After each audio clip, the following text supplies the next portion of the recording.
Good morning. It's Jennifer Sumrow, and I'm reporting on the Tpess with Dr. Payne. He is the principal at Mount Vernon Middle School, and I'll let him introduce himself. Hello, James Payne, middle school principal. Nice to meet you.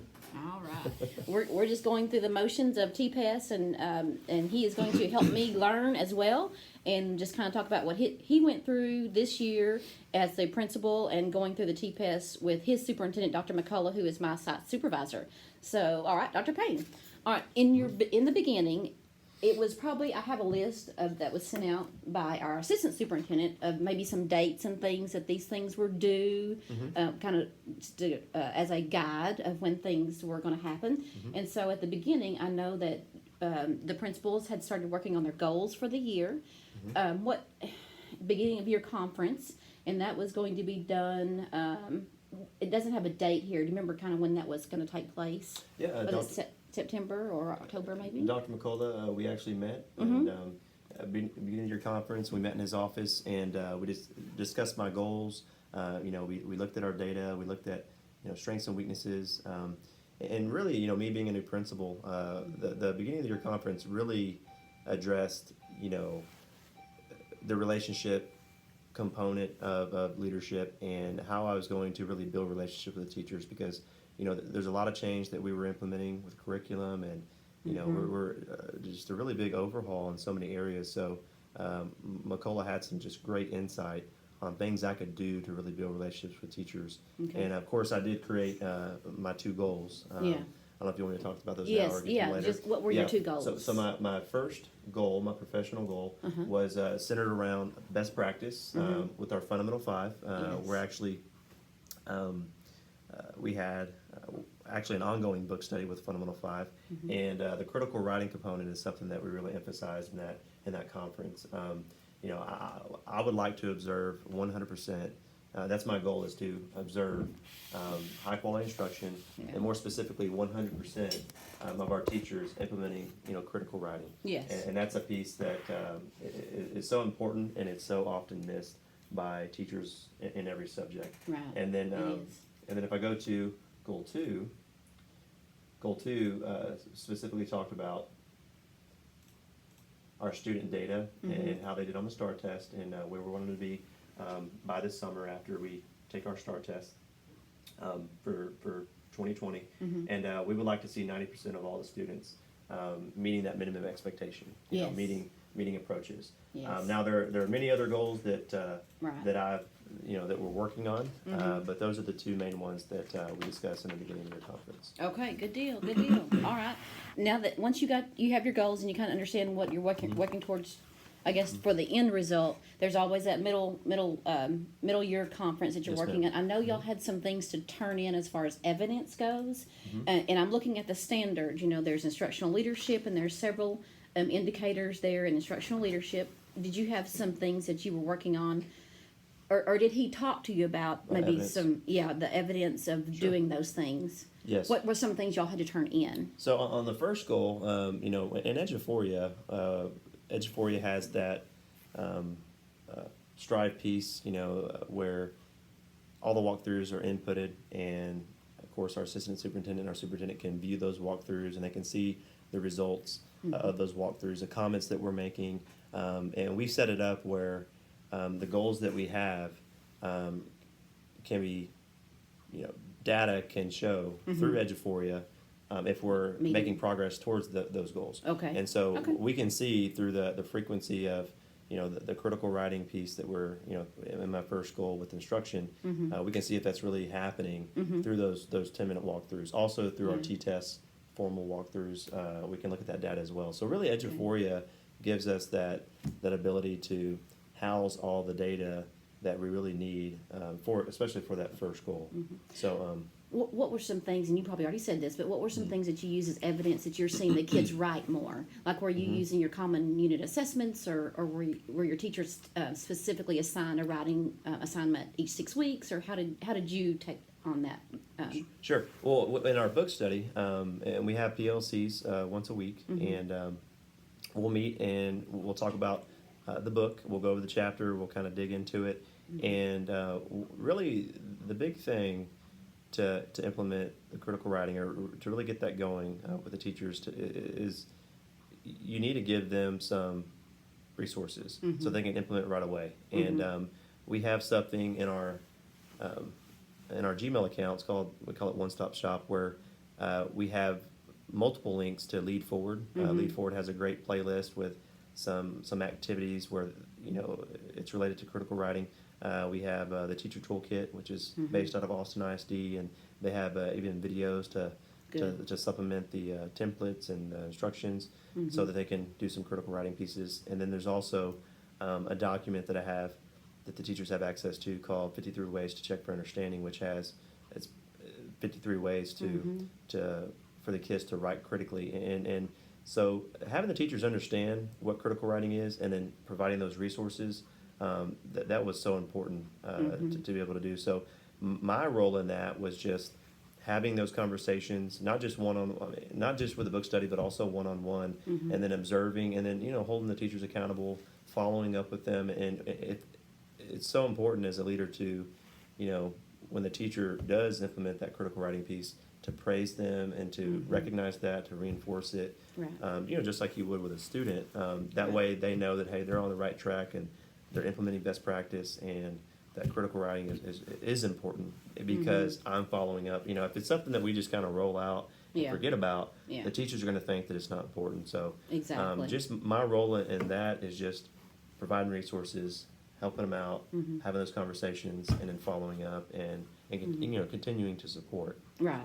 So hopefully I answered your question. Yes, you have, and your evidence was like you said, your walkthroughs and those Seeing things it, that you saw yes, it. Absolutely. Right. Seeing those pieces, and some of the teachers even have a Google Classroom that I could talk to them and they can pull up the reflection pieces and critical writing activities that they're doing there. But yeah, just seeing it, observing it, and then of course recording it and striving at it for you. So. Right, and I totally agree because our district has been low in writing skills for a very long time, and having those resources and, like you said, doing your training and having those resources available to those teachers sure does help.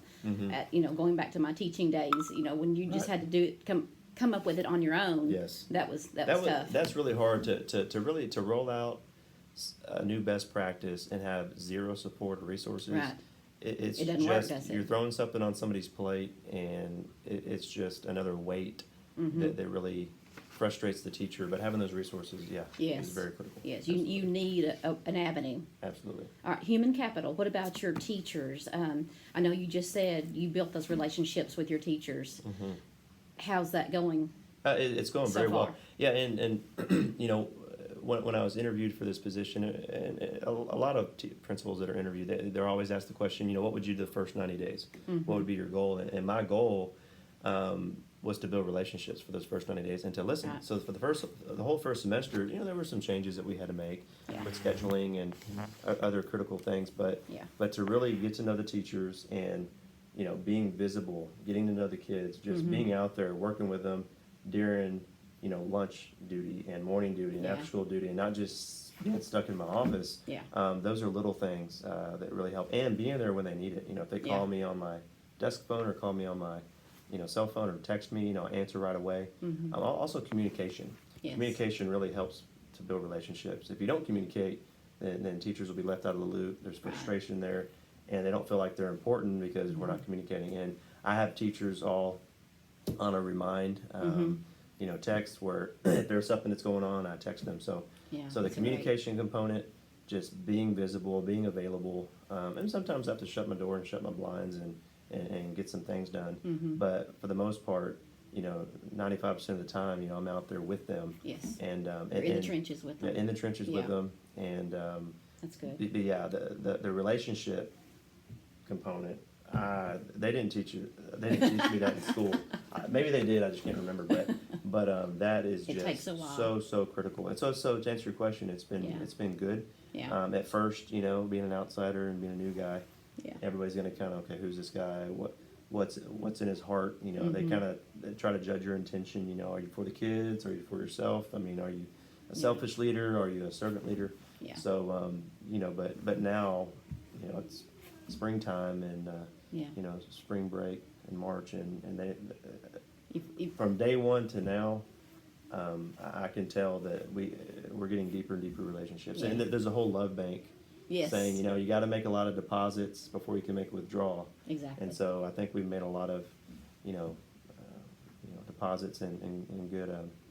We had good conversations, so we can, continue to work and take care of our kids. Yeah. So relationships, I can't stress that enough. Exactly, Very exactly. important. And that moves me into the standard 3, executive leadership, and the principal models personal responsibility and relentless focus on improving student outcomes, and you building those relationships. You just said you're out there with the students as well, and the teachers, and that makes it so much, I won't say easier, but makes those steps a little bit quicker too, I'm sure, because Yes. they trust you and they're going to listen to you. So building that trust in that standard helps a lot. So Yep. People won't follow if they don't trust you. exactly.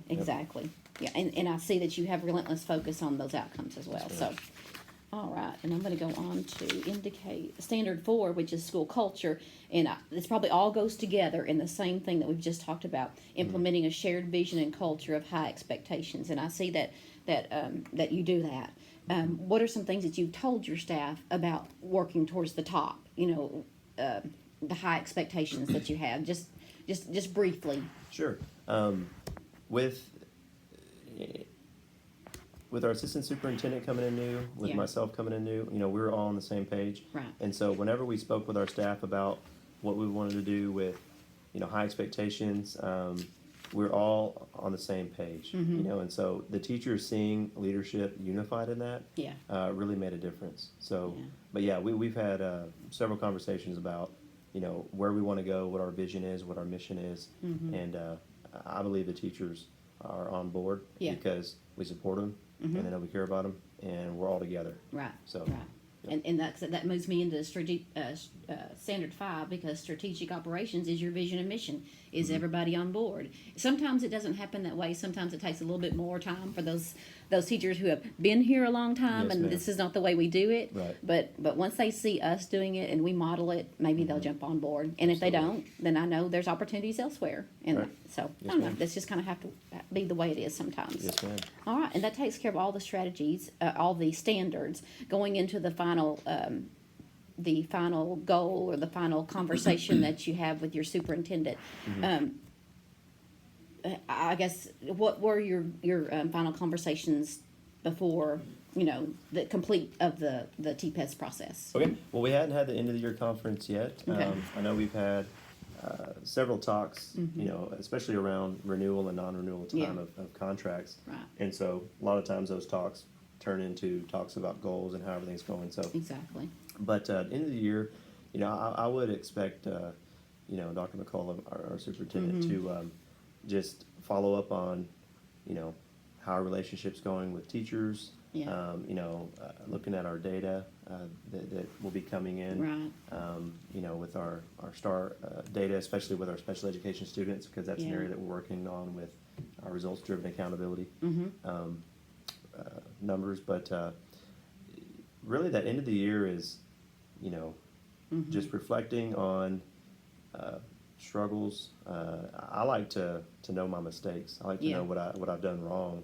That way, I can fix them. And just having that conversation, being able to sit down with your superintendent is so important, because I know that he cares about me, and Yeah. I know we're building a relationship. So so that's an end of the year conference is important because of the information you're going to discuss, Right. but it's also important in developing that relationship with your superintendent. So it comes all back. It's all Yeah, about relationships. it So is. and It so is. and I know Dr. McCullough, like I said, does care about me and cares about our kids. Yes. And everything is student centered. When we have conversations, and having that support from him and knowing that we're going in the same direction is so critical. So that end of the year conference, I'm not sure.